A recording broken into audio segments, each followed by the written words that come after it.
Fala pessoal, tudo bem? Eu estou muito feliz de estar aqui realizando nosso segundo podcast da Emerson com uma pessoa que eu admiro muito, que é o pastor Nicolas. Prazer, meu amigo. Pastor hoje É uma alegria liderando estar aqui. a Lagoinha, igreja tão tradicional e cujos meus pais mudaram a vida deles dentro da igreja. E estou muito feliz de conversar com o pastor a respeito de duas coisas que eu gosto muito: fé, psicologia e tratamento. E a gente vai falar hoje principalmente do tratamento e da fé que nós devemos ter para se tratar de pornografia e do transtorno do jogo.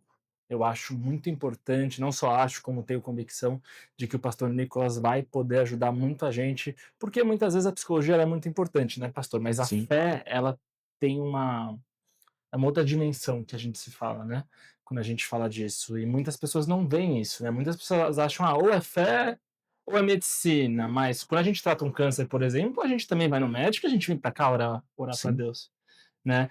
E pastor, eu queria que você desse uma introdução aqui para o nosso público, Bom, que não, muita gente já deve te conhecer, porque você é famoso, boa pinta, casado com a pastora que é influenciadora. Então, assim, sim, sim. algumas pessoas já vão conhecer o pastor mais boa pinta, mas Prazer estar aqui com vocês, poder compartilhar um pouquinho aqui sobre esses assuntos tão importantes, né? Bom, ele já me apresentou aqui, sou o Nicolas, casado com a Larissa, pai da Zoe, da Antonella, esperando a terceira menina, né? Pai de menina. E estou hoje à frente aqui da Lagoinha Barra Funda e a gente tem vivido um tempo incrível aqui com Deus. Estamos há um ano aqui em São Paulo e temos, né, vivido tantas coisas incríveis aqui. E sem dúvida o que você falou sobre essa questão da fé, a fé ela é fundamental, porque a gente sabe o poder que a fé tem. A pessoa crê, muitas vezes aquilo que a ciência não consegue fazer, a gente sabe a importância da ciência, da psicologia e de tantas áreas da ciência, mas a gente sabe que tem coisas que a ciência não consegue resolver e a gente consegue uhum, através daquilo que é a nossa fé. Nada é impossível para aquele que crê, né? Então a palavra de Deus ela vai dizer que tudo é possível ao que crê. Então, com fé a gente consegue conquistar tudo aquilo que a gente pensa que pode ser impossível através de outras áreas, na fé a gente consegue conquistar, realizar, se libertar de muita coisa. é, Então a fé, sem dúvida, é fundamental.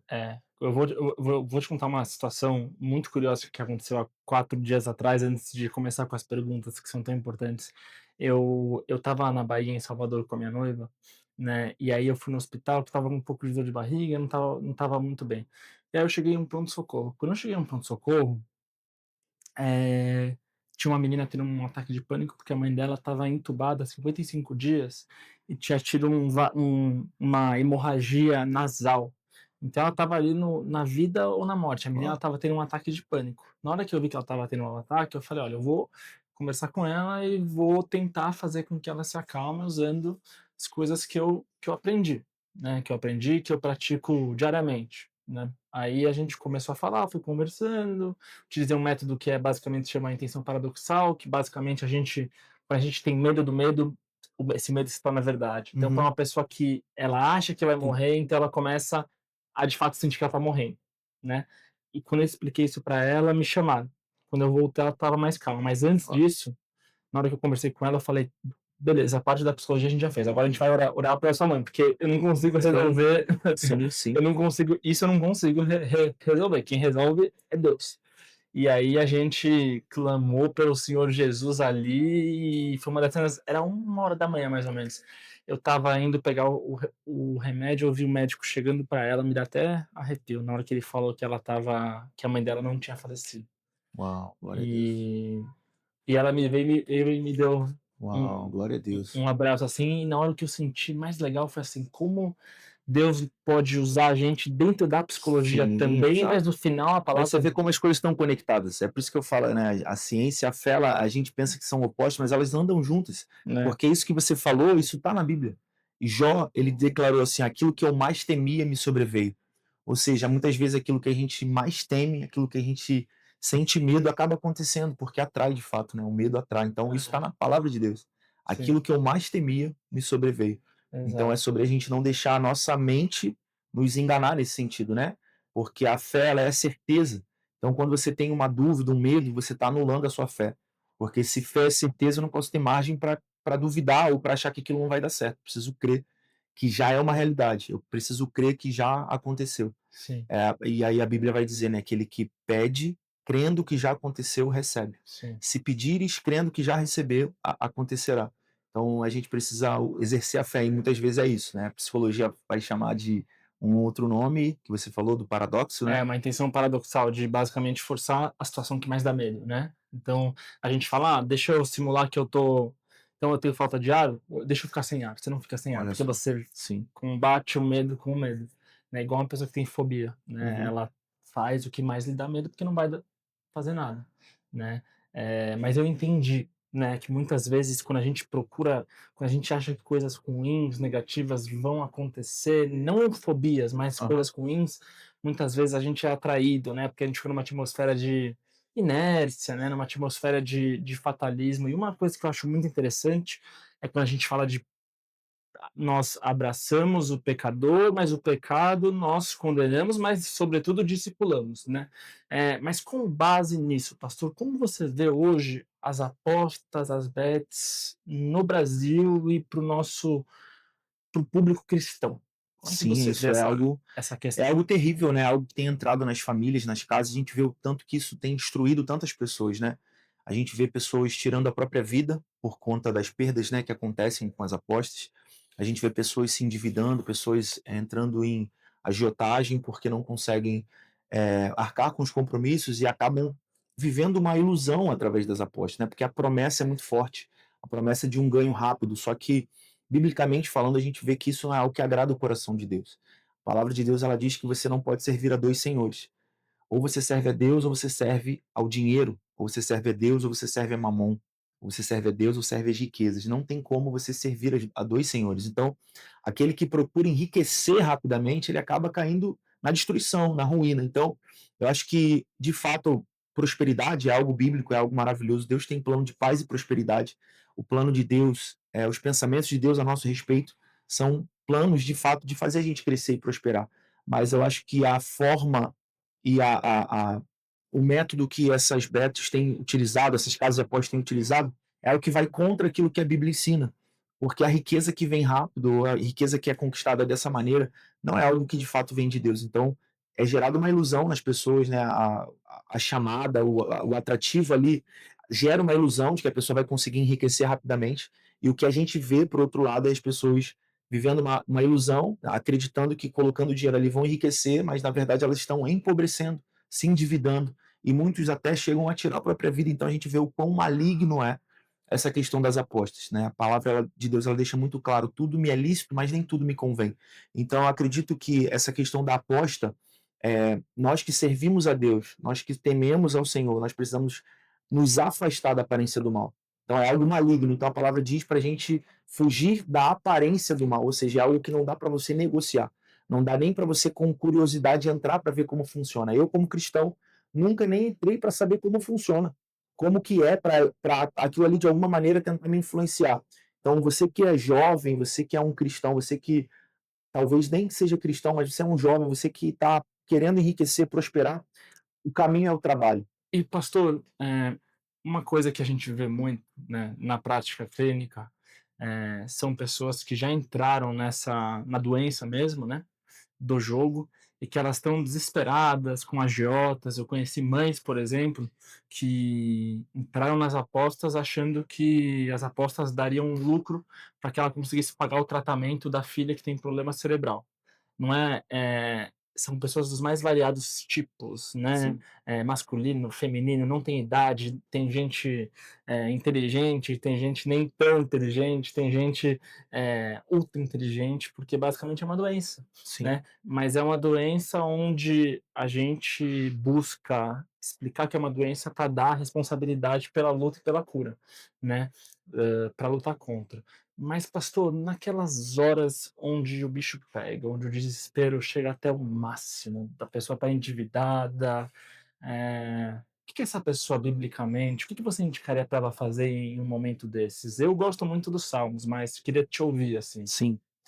Exato, assim, a palavra de Deus ela diz: "Na minha angústia clamei ao Senhor e ele me ouviu", né. Então a palavra de Deus, você falou dos salmos, o salmista Davi foi alguém que muitas vezes ali passou por momentos angustiantes na sua trajetória e ele declarou, né, levo meus olhos para o monte de onde me virá o socorro. O meu socorro vem do Senhor que fez os céus e a terra. Então, primeiro de tudo, se você está vivendo essa estação de angústia, de desespero, se achegar ao Senhor é fundamental, porque é nele que está a resposta para tudo na vida, né? Então, ele quem de fato conhece o nosso coração, conhece o nosso pensamento, ele quem sonda, esquadrinha os nossos pensamentos. Então, primeiro de tudo, se achegar ao Senhor, sem dúvida, e entender também que o socorro vem dele. O melhor caminho é a pessoa não começar, não entrar, né? E por isso que é tão importante vigiar. Isso é onde entra a vigilância do cristão, né? Então, é orar, viver uma vida de oração, mas uma vida de vigilância, porque um abismo ele vai chamando outro abismo, né?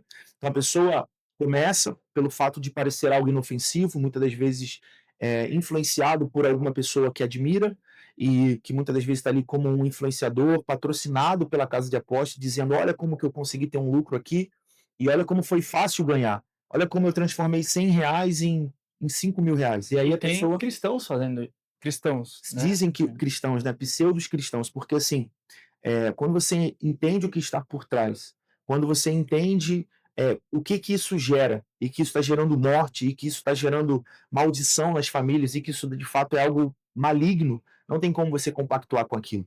A luz não pode ter comunhão com as trevas. Aquele que se torna amigo do mundo se faz inimigo de Deus. Então, nós, como cristãos, fomos chamados à santidade. O que que é santidade? Santidade é separação. Kadosh, separado. A palavra no grego que diz sobre santidade é kadosh. Então você, no grego do hebraico, agora me fugiu a memória, mas kadosh quer dizer santo, santo quer dizer separado. Então é você ser separado do mundo. Então se o mundo está vivendo isso, não quer dizer que a gente não pode viver da mesma maneira. Então o cristão, a maneira do cristão viver, ela precisa ser uma maneira consagrada a Deus. Então algo que vai trazer um prejuízo para você, ou algo que, por mais que a pessoa pense, não, mas eu vou ter um lucro. Mas não é dessa forma que Deus tem para gente. Não é apostando na loteria, não é apostando nas bets, não é apostando. O cristão tem que ser isento dessas coisas do mundo. A gente precisa, de fato, se santificar. Só que quando você entrou, e tudo bem, a pessoa pecou e ela está no desespero, está naquele pior momento e ela precisa se ver livre daquilo ali, ela precisa se arrepender, pedir perdão a Deus, se achegar ao Senhor. E a palavra de Deus ela diz que nós temos um sumo sacerdote, que é Jesus Cristo, que ele se compadece das nossas fraquezas. Ele se Sim. compadece e nós podemos nos achegar com confiança ao seu trono de misericórdia. Então a gente precisa, nesse momento de angústia, de desespero, entender que somos falhos, somos pecadores, mas que existe uma graça da parte do Senhor que nos perdoa e nos capacita a recomeçar. Exatamente. Eu acho muito curioso e muito interessante pensar que a santidade dá para uma pessoa, que todos nós somos pecadores, afinal, mas a santidade, né, o ato de se redimir a Deus, nos dá a possibilidade de tirar a culpa de atos passados para que a gente possa viver pelo presente e pelo futuro Exato, também, né. Ou exato. seja, uma pessoa que pode ter apostado, pode ter muitas pessoas chegam para mim e falam: "Ah, mas eu estraguei tudo, eu eu falei para Deus, eu prometi para Deus e não cumpri". Mas Dimas, na hora final ali, também foi redimido, Exato. porque tinha genuinidade no coração Exato. dele, A né. palavra de Deus diz que aquele que confessa o seu pecado alcança misericórdia. Se confessarmos os nossos pecados, ele é fiel e justo para nos perdoar e nos purificar de toda injustiça. Então, quando nós nos arrependemos, o Senhor ele perdoa o nosso pecado. Quando você se arrepende de fato, genuinamente, Deus perdoa. E Que ele é a te... metanoia, né. Exato, exato. É você mudar a mentalidade, é você mudar o seu comportamento. É você... Arrependimento tem a ver com mudança de comportamento. Ou seja, não é desculpinha esfarrapada: Não "Ah, é? desculpa Deus, outro dia coloco lá na odd 200", que eles falam, odd não é isso, né, é a transformação. Esse é o tipo de coisa que a pessoa que teme a Deus precisa andar distante de fato, porque a palavra não fala assim, ó, negocie com a aparência do mal. Não, ela diz fuja da aparência do mal. Ou seja, é algo que você tem que manter distância, é algo que não dá para você ficar ali espiando, porque você vai cair na tentação Sim. e vai cair na destruição. E pastor, uma coisa que eu tenho pensado muito, né, são nas celebridades, né, e nas pessoas que estão, sendo patrocinadas, porque muitas vezes algumas pessoas chegam para mim e falam: "Olha, talvez essa pessoa ela não saiba". Eu acho que é obrigação de todo mundo pesquisar onde está entrando, né, isso é uma Sim. obrigação de todo mundo.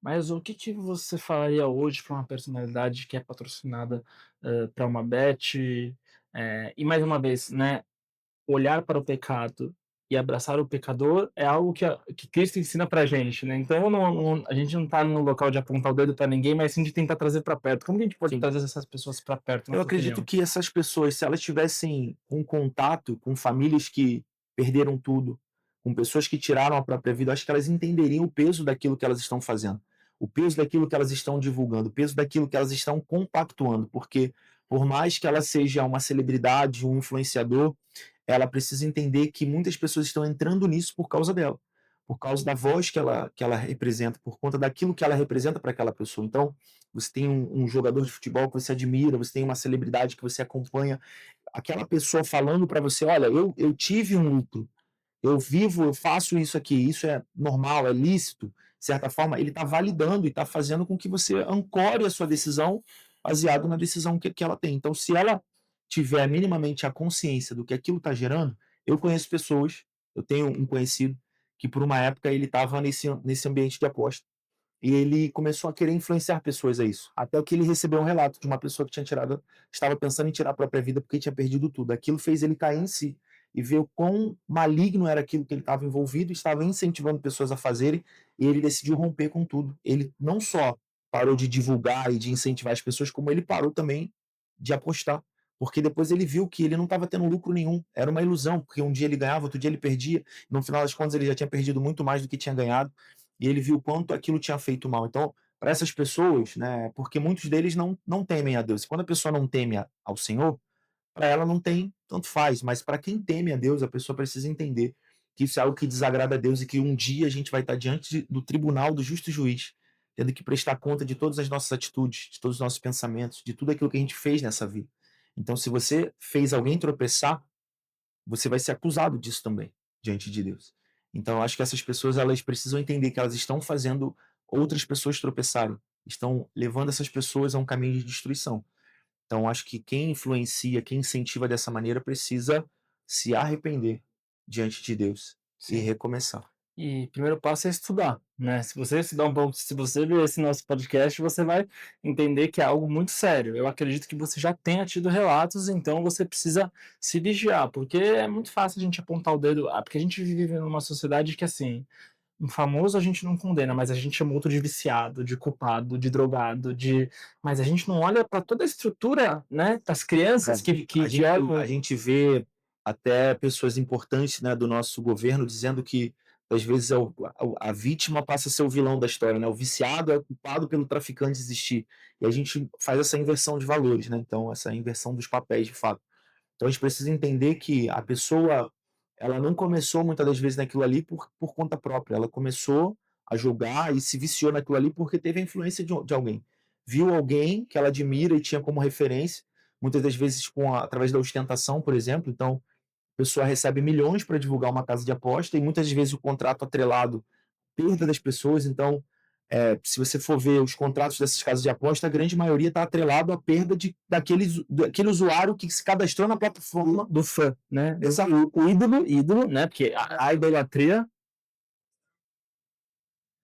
É, mas o ídolo das pessoas que chamam de ídolo, né? A nomenclatura já tá errada ali, né? Exato. O ídolo é o ídolo que a sua vida, né? E que ganha em cima Porque se você for ver o é, contrato dessas casas de apostas, os influenciadores eles ganham a partir do quanto aquela pessoa que se cadastrou na plataforma perdeu. Ou seja, eu tenho lá um código de convite, alguma coisa assim, e quanto mais pessoas se cadastrarem com aquele meu código, à medida que essas pessoas que se cadastraram com o meu código perderem, o meu lucro é resultado daquilo.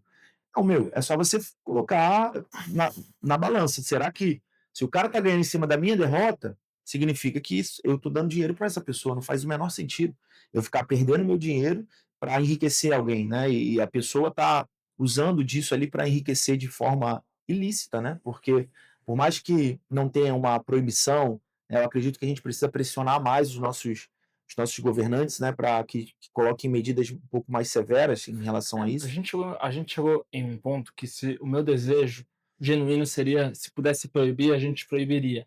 Mas proibir agora poderia causar um efeito igual nos Estados Unidos na época do Al Capone, que a proibição, porque o ser humano ele gosta do proibido, né? Sim. Então a proibição faria com que estourasse muito mais. O que deveria ser feito deveria acontecer, e eu acredito que com o álcool deveria ser a mesma coisa, uma regulação muito forte sobre publicidade, né, Sim, uma exatamente. regulação que realmente barrasse essa publicidade, porque aí a gente consegue proteger principalmente as crianças, É. né, que tem menos que não têm consciência, estão criando uma consciência ainda, né. Ou mostrar o outro lado da história, né? Investir mais para mostrar os casos em que pessoas perderam tudo, pessoas que tiraram a própria vida, Sim, pessoas que tiveram suas famílias destruídas é igual através o de maço de Jó. cigarro, né, que no maço de cigarro É, tem a a parte que mostra ali o prejuízo, né?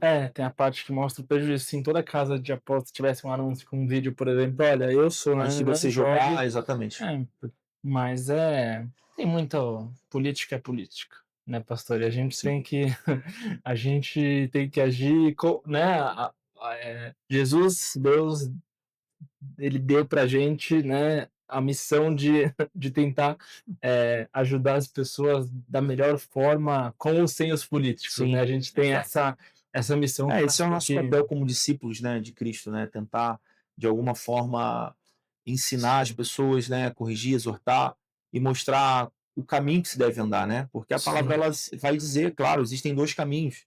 A escolha sempre é nossa, né? E existem dois caminhos. E o caminho largo conduz à destruição sim. eterna. Então, o caminho da facilidade, quando você vê facilidade demais, riqueza, a promessa de riqueza fácil, está mostrando para você um caminho largo e espaçoso que conduz à destruição. Então, isso não é o que vem de Deus de fato. Isso é algo que vem do maligno.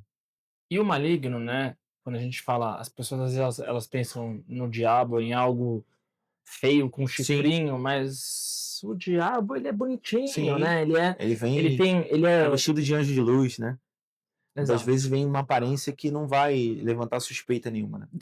Vem com muito uma pelo promessa. contrário, que traz mais, né, então você, né, quando você olha e você nas experiências que eu tive, eu sempre busquei estar acompanhado de alguém quando eu entrei para ver você vê todos os mecanismos ali, você vê realmente coisas que são do demônio mesmo, assim. E Sim, eu sou uma pessoa cética no sentido de que a culpa humana existe, mas existe um ponto que entra ao chegar no demoníaco, que você vê como aquilo funciona, é algo que pra mim soa como demoníaco. Você olha e fala: "Qualquer um poderia". Esse sim. é aí que tá o grande ponto, não é burrice, é algo feito É, para que as foi pessoas feito entrar. para Pra que se você atrair abre a as porta, pessoas, né? se você tem uma portinha ali aberta, entra e estraga. E uma vez que a pessoa tem um contato com isso, é igual o crack, né?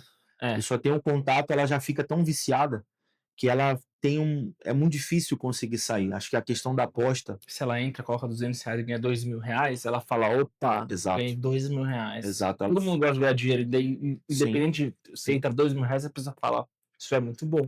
E cria essa ilusão de que a pessoa vai conseguir viver daquilo, né?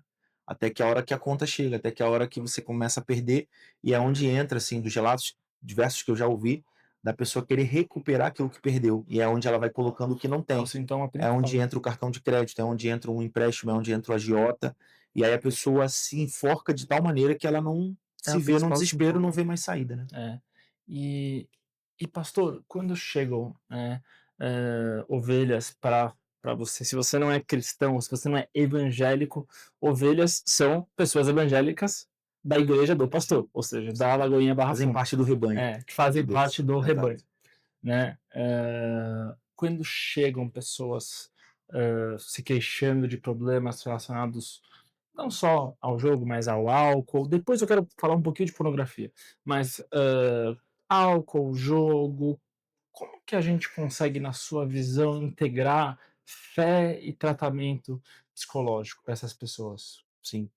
O principal ponto é a pessoa entender, o que ela está vivendo ali e à luz da palavra de Deus, né. Então, geralmente, quando as pessoas procuram, é porque elas já tiveram uma percepção ou pelo menos caíram em si acerca do próprio pecado. Então, quando é relacionado a álcool ou uma questão, conjugal, algo assim, a pessoa quando procura, muitas das vezes é porque ela entende que ela quer mudar, ela não quer mais viver aquela realidade. Então, a não ser quando são os casos da gente procurar alguém dentro da igreja que a gente fica sabendo de uma situação, ou a gente vê alguém que precisa de ajuda em uma área específica, Que é né. quando você dá a cutucada, né, quando a É, pessoa ainda não às sim, vezes ela não visualizou o problema que ela tá, e exato, aí você sabe, exato. e aí Porque a palavra de Deus ela diz: "Se o seu irmão pecar, vá até ele e fale do pecado".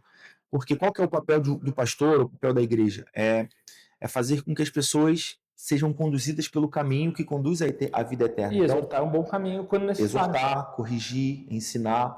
Então, a palavra de Deus ela é útil para isso, né? Então, a gente, como papel de liderança, como pastor, a gente corrige para que a pessoa não se perca, não perca a sua alma, né? Então, ela não morra no pecado.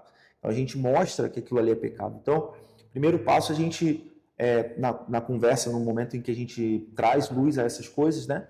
A gente trazer essa consciência, essa questão do arrependimento, a pessoa entender que o que o pecado gera, o salário do pecado é a morte. Então, a gente trazer essa consciência, mostrar para a pessoa onde ela está errando, no que ela precisa, o que ela precisa fazer para mudar. E o primeiro passo de fato, como João Batista falou, né? Arrependei-vos porque é chegado o reino de Deus. Então a pessoa precisa se arrepender. O primeiro ponto de tudo é ela cair em si do seu pecado, ela tomar consciência de que ela está pecando contra Deus e de que esse pecado tem consequências eternas. Então ela se arrepender disso, para que ela possa de fato recomeçar. E existe um recomeço. A palavra diz que 7 vezes pode cair o justo, mas em todas Deus o levanta. Então, o problema não é cair, o problema não é tropeçar, o problema é permanecer caído, é permanecer vacilante. Então, acho que se você tropeçou, se você pecou, se você errou, existe graça da parte de Deus para te ajudar a levantar e recomeçar quantas vezes for preciso. Mas é como a gente falou aqui mais pouco antes, né? É não fazer disso uma moeda de troca. Eu vou pecar, mas depois eu me arrependo. Não, porque o verdadeiro arrependimento genuíno, sim, ele traz uma mudança de comportamento, uma mudança de mentalidade. E há essa mudança de comportamento. E mais uma coisa que eu ouvi uma vez do Augustus Nicodemos, né? Eu vi ele, que ele falava basicamente assim, no nosso instinto, se você passa na rua e você vê uma mulher e você é casado, a primeira olhada você não escolhe dar, mas a segunda cabe a você. Exatamente. Então, e por que eu estou trazendo isso? Porque as pessoas às vezes se sentem elas têm um transtorno, né? Tem a parte espiritual, mas dentro delas elas não vão deixar de ter vontade de jogar, sim, por exemplo. Mas elas não devem se sentir culpadas, contanto elas estejam combatendo isso, certo? Exato, exatamente. Assim, a inclinação natural do homem é para o pecado, né? Então, nós não nos tornamos pecadores a partir do momento em que pecamos. Na verdade, nós pecamos porque nascemos pecadores. O salmista Davi, ele diz, em pecado me concebeu a minha mãe. Não porque a mãe dele tivesse cometido algum pecado, mas ele quis dizer que, a partir do momento em que nasceu, já nasceu pecador. Todos pecaram, estão destituídos da glória de Deus. Não há um justo sequer. Se nós dissemos que não temos pecado, estamos mentindo, porque todos nós somos pecadores. Então, a nossa inclinação natural ela é para o pecado, seja para o vício, seja para qualquer tipo de droga, para pornografia, para tantas coisas. A inclinação natural é essa. Mas o que acontece? É uma luta que acontece dentro de nós. É a luta da carne contra o espírito, da natureza humana e o espírito de Deus. Então a gente precisa o quê? Fortalecer o nosso lado espiritual para que a gente consiga vencer as tentações. E muitas vezes essas tentações elas são vencidas com algo que a própria logoterapia, que é a nossa escola da psicologia, que ela fala que é a obstinação do espírito, né? Que é justamente essa força que o Espírito Santo também traz para a gente, mas nossa força de nós mesmos em segurarmos um desejo muito forte. Uma pessoa que está lutando ali, quando os 2 principais gatilhos do jogo hoje, basicamente, é quando entra dinheiro na conta, né? Sim. Porque a pessoa fala, opa, o que eu vou fazer com esse dinheiro? E quando cobram-se dívidas, né? Mas muitas vezes há esses gatilhos em momentos mais felizes, em momentos, eu poderia estar mais feliz se eu fizesse, se eu jogasse, se eu ganhasse. E cabe a nós também vigiarmos a nós mesmos e não nos sentir culpado por sentir, mas sim nos segurarmos, né? É muito importante essa âncora, né? Porque senão a pessoa, tem muita gente que sente culpada por sentir. Aí ela sente mais porque o medo do medo é o medo. A questão assim, você não tem como impedir um pássaro de sobrevoar a sua cabeça, mas tem como impedir dele pousar e fazer um ninho na sua cabeça. Então é sobre isso. Às vezes o pensamento ele pode vir, mas o que você não pode permitir é que aquele pensamento ele seja alimentado, porque tudo começa na mente. O campo de batalha é a mente. Então o pensamento, se você alimentar, ele vai gerar uma atitude, e a atitude vai gerar o pecado, enfim, você vai ter consequências disso, né? Mas enquanto ele é só um pensamento, você tem a chance ali de mudar o pensamento, de transformar aquele pensamento, porque se você ficar pensando, você vai acabar tendo uma atitude, né? Então todo pecado ele nasce do pensamento. Então por isso que a gente precisa guardar a nossa mente, guardar o nosso pensamento. E aí a palavra de Deus vai dizer tudo que for puro, tudo que for lícito, tudo que for de boa fama, se há algum louvor, nisso pensai. Ou seja, ocupe o seu pensamento de coisas boas. Pense nas coisas que são do alto. Não fique só pensando nas coisas desse mundo, ou seja, pensando só em ganhar mais dinheiro, pensando em trocar de carro, pensando em ter uma casa melhor, pensando... Porque esse tipo de coisa vai alimentando sua mente, você está pensando só nas coisas desse mundo. São os motivos errados para se lutar por algo. Exato. Né? Exatamente. Os motivos certos, Deus é o motivo certo, é o motivo que não morre, né? A gente pode estar no nosso último respiro de vida, o motivo Deus vai estar lá ainda. A gente pode estar no nosso último ato de bondade, Deus vai estar lá ainda. Você pode estar no fundo do poço, Deus vai estar lá ainda. Você imaginar de que adianta o homem ganhar o mundo inteiro e perder a sua salvação, perder a sua alma. Então, ainda que você ficasse milionário com a questão das apostas, o que é impossível, se você não for um patrocinado, se você não enganar, exatamente. Se você for só um jogador, é impossível. Mas ainda que isso fosse possível, de que adiantaria você ganhar o mundo inteiro e perder a sua alma? Então, você precisa se preocupar em fazer aquilo que agrada ao Senhor, porque um dia você vai estar diante dele, tendo que prestar conta de cada um dos seus dias, de cada um dos seus atos, obras e pensamentos também. Então, por isso que é tão importante a gente guardar a nossa mente, porque a gente pensa assim, mas é só um pensamento, mas Deus conhece os nossos pensamentos, Deus sonda a nossa mente, o nosso coração. Então, é tão importante você ser santo não só de aparência, não só nas suas atitudes, mas também no seu interior, no seu pensamento também. Então, é tão importante também você guardar o seu pensamento, o seu coração. Exato, e é muito importante a gente saber que cada nós escolhermos se somos os nossos pensamentos ou não, né? Porque um pensamento pode vir a gente falar, não, ele não me pertence, né? Não me pertence, eu não sou isso, eu não vou ceder. Na luta contra o pecado, tem um texto bíblico, um texto da palavra de Deus, um texto bíblico, que ele diz, na luta contra o pecado, não resististes a ponto de derramar o próprio sangue, ou seja, luta com todas as suas forças. O pecado pode vir, bater, a tentação pode bater a porta, o pensamento pode chegar, mas você precisa resistir. E a palavra diz, resistir ao diabo, ele fugirá de vós. Chega um momento que se torna mais fácil você, por exemplo, no começo de uma mudança, vamos dizer assim, de uma conversão, ou de um momento em que você está se libertando de algum pecado, é sempre mais desafiador, porque é o começo da coisa.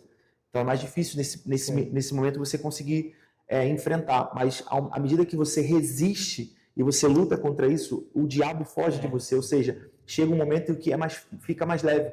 Chega um momento que aquilo já não ocupa mais o teu pensamento. Chega um momento que aquilo já não faz mais tanto mal para você. Enquanto você estava falando isso, pastor, tenho que te admitir que me veio uma música e ainda se vier noite traiçoeira. Exatamente. Essa cruz pesada por Cristo estará contigo. É uma música muito bonita, né? Sim, e meu irmão, a gente cantava quando a gente tinha 14 anos de idade. Assim, você estava essa mesmo no fundo ali, você tem, né? Se a noite for traiçoeira, ainda tem a luz, né? Mesmo não estando luz, tem a luz. Exato, né? exato. Que aí vem do nosso entender espírito. Que assim, no mundo tereis aflições, mas tem de bom ânimo. Então, a gente vai passar por momentos desafiadores, momentos de luta, momentos de angústia, mas a gente precisa ter bom ânimo, entender que Cristo venceu o mundo e que em Cristo Jesus nós somos mais que vencedores. Então, ainda que você esteja enfrentando essa batalha de se libertar do vício, da aposta, do álcool, das drogas, da pornografia ou de qualquer outro tipo de pecado, você precisa continuar lutando, precisa perseverar, precisa permanecer em oração, crendo que o Senhor é poderoso para te libertar. O Senhor é poderoso para te perdoar, para te justificar e para que você de fato consiga viver a liberdade que Ele tem para você. Amém. Foi para a liberdade que Cristo nos libertou. Então, o Senhor não quer você preso nesse vício. O Senhor quer você vivendo uma vida plena que Ele preparou para você. Amém. E pastor, uma das coisas que já anunciando para o nosso telespectador, né, que é justamente a Emerson, né, a nossa clínica médica digital, ser uma parceira da Lagoinha Barra Funda, fazendo com que a Lagoinha Barra Funda seja conveniada, né, a gente conseguir possibilitar isso para as ovelhas, também o tratamento psicológico, que é algo que alguns pastores até diriam, pô, mas a psicologia... Mas a gente tem uma intersecção muito interessante, claro, né? A gente tem algo, porque uma coisa é tratar a mente, outra coisa é o espírito, né? Mas cabe também à psicologia reconhecer o espaço da fé e como ela move montanhas também, né? Sim. Precisa caminhar de mãos dadas, né? Sim. Eu acho que a ciência e a fé precisam caminhar juntas, né? É porque eu creio que Deus é quem deu a sabedoria para o homem, né? Claro. E a ciência para tantas questões. Então, a medicina está aí e eu creio que Deus pode usar a mão do médico, né? Mas claro. Como Ele pode usar o conhecimento também. E a gente precisa, de fato, tirar essa barreira, né? Esse gap que existe entre a religião, a fé e a ciência, né? Então, é É, entender que tem coisas que a ciência vai tratar e sim, tem coisas que a fé vai tratar, então você poder unir as duas coisas é maravilhoso. sim. E vendo a psicologia também como providência divina, né? É claro, tem gente que resolve não aplicá-la como providência divina? Tem. Igual tem gente que escolhe aplicar a fé não como providência Sim. divina, né? Mas é algo que eu vejo como muito importante, porque muitas vezes a gente vê a redenção verdadeira na fé. Uhum. Mas a psicologia dá toda a estrutura que sustenta essa fé. Né? Que a pessoa fala, eu tenho o primeiro passo para dar, eu tenho o segundo, o terceiro, eu vou me reencontrando a Cristo enquanto eu vou caminhando, enquanto eu tenho essa pessoa que sabe como a estruturação da doença funciona, tal como eu, por exemplo, não sei se eu te contei, mas eu tive trombose 2 vezes, porque eu caí de Caramba, moto uma vez e a outra foi treinando jiu-jitsu. E eu não tenho trombofilia, mas eu tive trombose, né? caramba. E eu fui no médico vascular e tive que tratar, tomei remédio, etc, etc. Nenhuma hora eu falei, olha, eu orei para Deus inúmeras vezes, né? Mas eu não deixei de tomar meu remédio também, Exato. né? Nós não vamos seguir testemunha de A Jeová, gente tem que não. fazer a nossa parte, aquilo que cabe a nós, né? Então a gente vai até a última instância naquilo que nós podemos fazer. E quando não resta mais nada que a gente possa fazer, é onde Deus entra, né? Porque Ele é o Deus do impossível. Então aquilo que é possível para o homem precisa fazer. Então, se é possível para você tomar um remédio, ir no médico, fazer uma consulta, fazer um exame, isso é a parte que compete a você. Mas o que não compete? É chegar a um diagnóstico do médico e dizer assim, ó, não tem mais o que ser feito. Não existe mais nenhum remédio capaz de te curar. Não tem mais o que eu possa fazer. Esse é o momento onde Deus entra para agir. Porque aí é a parte que ele é especialista, que é nas causas impossíveis. É, Então é aí onde entra a nossa fé. A fé de que o impossível com Deus ele é é possível. possível, né? E é justamente a obstinação do espírito, né? Justamente aquela coisa que a gente olha e fala, meu Deus do céu, como essa pessoa ela conseguiu se recuperar, né? Isso é Exato. algo que transcende muito, né, da psicologia. A gente entra realmente na fé, no ato genuíno da fé como uma experiência, talvez mais única das experiências, né? Olhar para o alto, né? Olhar para o alto e olhar para Deus, assim, uma experiência que move montanhas realmente, Exato. né? Que move Exato. montanhas, que te traz calma. Eu acho maravilhoso. Você vai me falar o versículo certo quando Jesus está dormindo na embarcação e os discípulos vão acordar ele. Ele fala: Por que vocês me acordaram? Vocês não precisavam Sim. ter me acordado. Exato. Mesmo dormindo eu já cuido de vocês. Você acha Exato. que eu preciso ser acordado? Vocês não precisam me chamar que eu sempre estarei. Né? Então, para a pessoa que está se tratando, saber disso é muito importante, né? Sim. Putz, meu É. desespero está aqui, mas Jesus, Deus não me deixou. Não te deixou. A maior promessa que ele nos deixou é que estaria conosco todos os dias, né?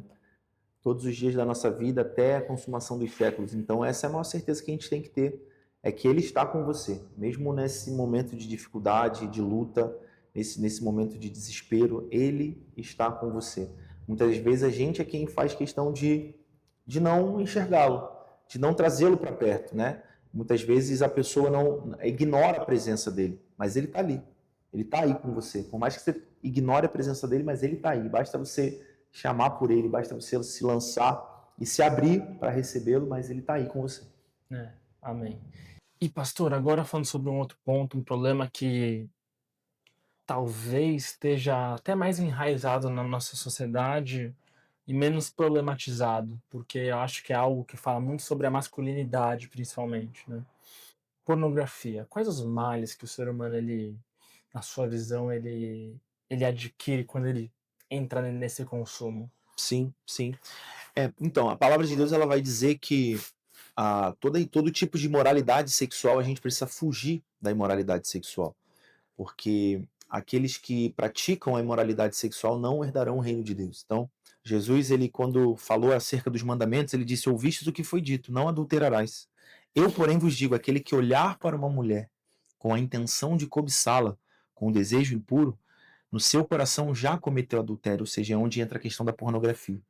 A pornografia tira a pessoa da realidade, né? Leva para o mundo virtual e a pessoa pensa que o fato de não estar praticando o ato sexual em si, ela tá tudo bem, porque afinal de contas ela não está se deitando com uma outra pessoa, mas na verdade ela está cometendo adultério no coração, está cometendo a cobiça dos olhos, né? Então está cobiçando uma mulher, um homem que não é dele, não é dela, está adulterando mesmo que virtualmente, né? Então, o grande problema é que aquele que comete a imoralidade sexual peca contra o próprio corpo.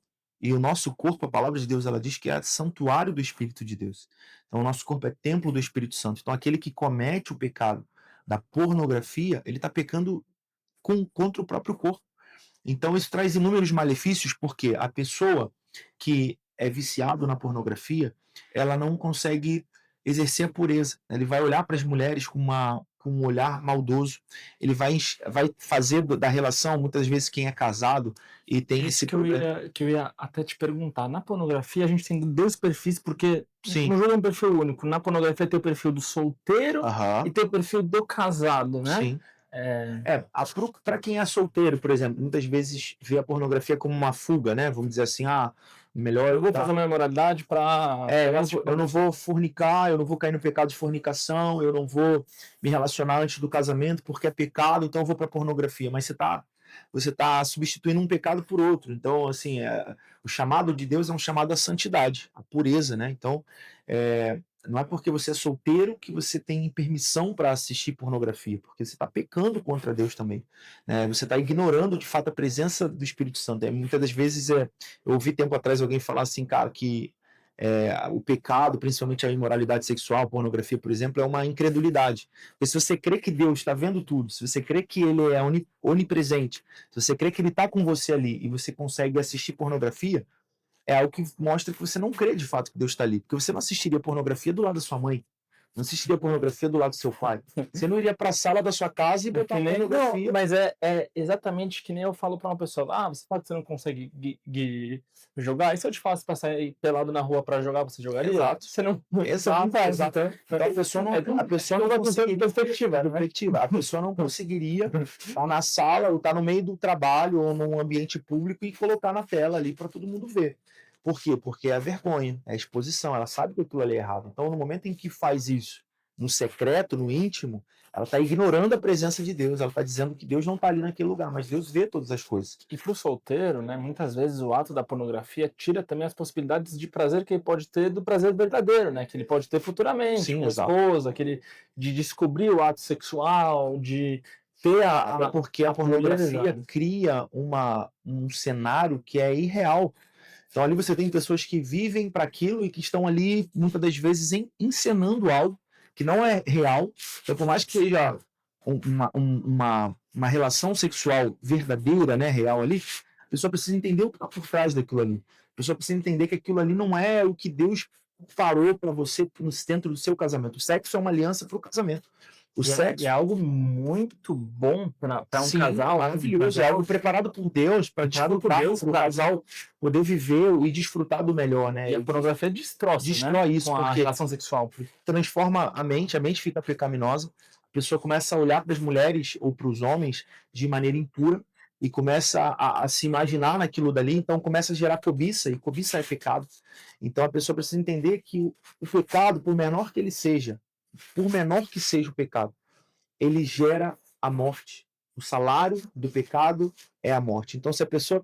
mas eu só olhei com a intenção impura. Jesus disse que isso é adultério.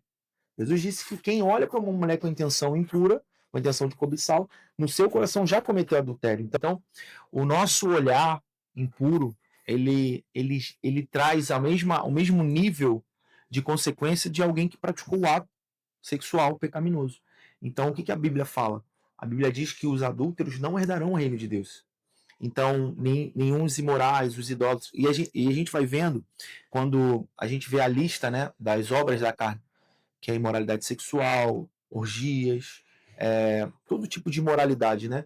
A gente vê um reflexo daquilo que vamos dizer, uma sombra daquilo que vai acontecer quando a gente vê Sodoma e Gomorra. O que aconteceu com Sodoma e Gomorra? O pecado cresceu de tal maneira, as pessoas estavam tão depravadas, tão imorais, que Deus decidiu destruir aquele povo, a ponto de Abraão questionar a Deus, mas se houverem 10 justos naquele lugar, se houverem tantos justos naquele lugar, e Deus poderia poupar aquele povo, mas não foi encontrado ali, então era um povo que estava tão imoral, tão pecaminoso, que Deus decidiu destruir todo aquele povo. E você precisa entender que haverá um juízo naquele grande dia. Jesus é bom demais, né? Senão Deus ia dar cara paulada na gente. Exato. Só que o que a gente faz com a graça? A gente fala assim, poxa, eu estou debaixo da graça, não estou mais no tempo da lei.